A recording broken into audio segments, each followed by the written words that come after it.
ನಾವು ಬಿ ಕ್ಲಾಸಲ್ಲಿ ಕ್ಲಾಸಿಫಿಕೇಶನ್ ಮಾಡ್ಕೋತೀವಿ. ಅದಾದಮೇಲೆ ಸಿ ಕ್ಲಾಸ್ ಫೈರಲ್ಲಿ ಯಾವುದೇ ಒಂದು ಗ್ಯಾಸಿಯಸ್ ಮಟೀರಿಯಲ್ಲು ಅಥವಾ electric equipments or electric fires ಏನಿರುತ್ತೆ, ಈ ಎಲ್ಲ ಎಲೆಕ್ಟ್ರಿಕ್ ಫೈರ್ಸನ್ನು ನಾವು ಸಿ ಕ್ಲಾಸಿಫಿಕೇಶನ್ ಆಫ್ ಫೈರ್ಸಲ್ಲಿ ಕ್ಲಾಸಿಫಿಕೇಶನ್ ಮಾಡ್ಕೋತೀವಿ. ಅದಾದಮೇಲೆ ಇನ್ನೊಂದು ಡಿ ಕ್ಲಾಸ್ ಫೈರಲ್ಲಿ ಆಲ್ ಮೆಟಲ್ ಕಂಪೋನೆಂಟ್ಸ್ ಏನು ಬರ್ತವೆ, ಲೈಕ್ ಸೋಡಿಯಂ ಆಗಿರ್ಬೋದು, ಲಿಥಿಯಂ ಆಗಿರ್ಬೋದು, ಈ ಥರದ ಎಲ್ಲ ಒಂದು ಮೆಟಲ್ ಕಂಪೋನೆಂಟ್ಸ್ ಏನು ಬರ್ತಲ್ಲ, ಈ ಮೆಟಲ್ಸ್ ಫೈರ್ಸ್ಗಳನ್ನ ನಾವು ಡಿ ಕ್ಲಾಸಿಫಿಕೇಶನ್ ಮಾಡ್ಕೋತೀವಿ. ಯಾಕಂದರೆ ಈಗ ನಾವು ಕ್ಲಾಸಿಫಿಕೇಶನ್ ಮಾಡೋ ಉದ್ದೇಶ ಏನಂದರೆ ಎಲ್ಲ ಡಿಫ್ರೆಂಟ್ ಟೈಪ್ಸ್ ಆಫ್ ಫೈರ್ಸ್ಗೆ ಒಂದೇ ಎಕ್ಸ್ಟಿಂಗ್ವಿಷಿಂಗ್ ಮೀಡಿಯಾವನ್ನು ಯೂಸ್ ಮಾಡೋಕ್ಕಾಗಲ್ಲ. ಹಾಗಾಗಿ ನಾವು ಕ್ಲಾಸಿಫಿಕೇಶನ್ ಇಂಪಾರ್ಟೆಂಟ್ ಆಗುತ್ತೆ. ಈ 4 ಥರದಲ್ಲಿ ನಮ್ಮ ಇಂಡಿಯನ್ ಸ್ಟ್ಯಾಂಡರ್ಡ್ ಪ್ರಕಾರ 4 ಕ್ಲಾಸಿಫಿಕೇಶನ್ ಮಾಡ್ಕೋತೀವಿ.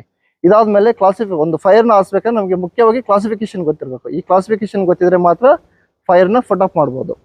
ಇದಾದ್ಮೇಲೆ ಈ 4 ಕ್ಲಾಸಿಫಿಕೇಶನ್ಗೆ ಡಿಫ್ರೆಂಟ್ ಟೈಪ್ ಆಫ್ ಎಕ್ಸ್ಟಿಂಗ್ವಿಷಿಂಗ್ ಮೀಡಿಯಾವನ್ನು ಯೂಸ್ ಮಾಡ್ತೀವಿ. For example A class fire ಇದೆ ಅಂದರೆ